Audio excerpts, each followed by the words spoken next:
Fin और लिल्ला इस दिन साहिल पर खेलने में मसरूफ थे। फिन लहरों के साथ दौड़ रहा था जबकि लिल्ला नर्म रेत में खूबसूरत शेल्स सीपियां तलाश कर रही थी। समंदर की ठंडी हवा और चमकती धूप में सब कुछ पुरसुकून लग रहा था जब अचानक रेत में कुछ हिलने लगा। लिल्ला पीछे हटी और हैरानी से देखा रेत के नीचे एक बड़ी कदीम कछुआ थी। ये अमाशल थी जो समंदर की सबसे दाना और उम्र रसीदा कछुआ मानी जाती थी, लेकिन आज वो बहुत घबराई हुई लग रही थी। अमाशल ने गहरी सांस लेते हुए कहा, क्या फिन लिल्ला, मुझे तुम्हारी मदद चाहिए। लिल्ला ने भी तशवीश से कहा, लिफ क्या हुआ अमाशल?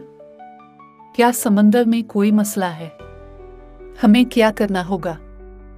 हम मदद के लिए तैयार हैं।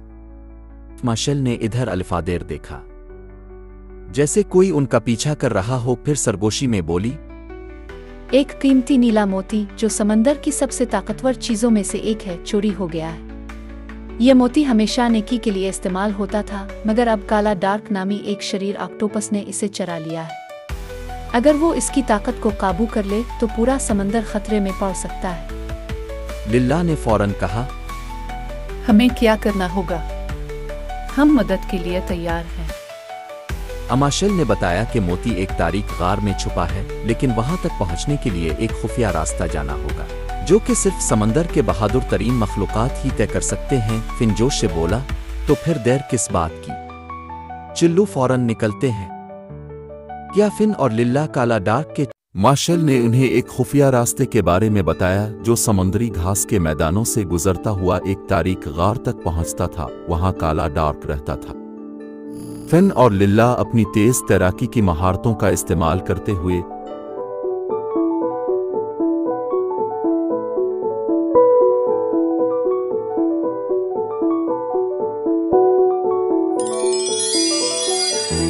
जल्द ही समुद्री घास के मैदान तक पहुंच गए। वहां उनकी मुलाकात बुलीज, एक रंगीन जलपरी, से हुई। बुलीज ने कहा, मैंने काला डार्क को देखा है। वो आज रात मोती के साथ कुछ अजीब जादू करने वाला है। अगर तुम उसे रोकना चाहते हो तो जल्दी करो। फन और लिल्ला ने बुलीज का शुक्रिया अदा किया और आगे बढ़ गए। जल्द ही वो एक बड़ी खौफनाक गार तक पहुंचे जहां अंदर रोशनी झिलमिलाती दिखाई दे रही थी। जैसे ही वो अंदर दाखिल हुए, काला डार्क अपनी 8 लंबी टांगों से मोती को हवा में उछाल रहा था।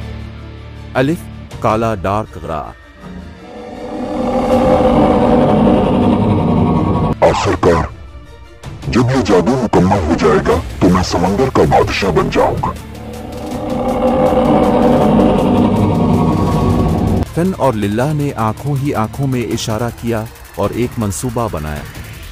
लिल्ला ने अपनी चमकदार दम से रोशनी मुनकिस की जिससे काला डार्क की आंखें चिंधिया गईं, और इसी लम्हे फिन ने एक जबरदस्त गौता लगाया और मोती झपट लिया।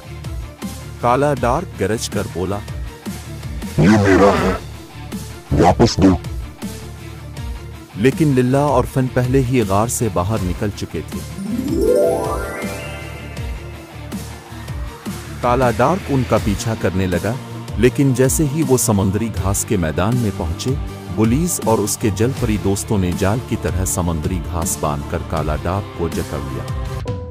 फिन और लिल्ला ने कीमती मोती अमाशल को लूटा दिया, जिन्होंने खुश होकर कहा, तुम दोनों ने वाकई बहादुरी और होशियारी का मुजाहरा किया है। ये मोती अब एक महफूज जगह पर रखा जाएगा ताकि कोई इसे गलत इस्तेमाल ना कर सके।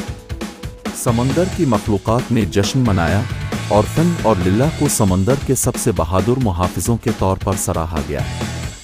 दोनों दोस्तों ने एक दूसरे की तरफ देखा और मुस्कुरा कर कहा, अगली मुहिम जोई के लिए तैयार।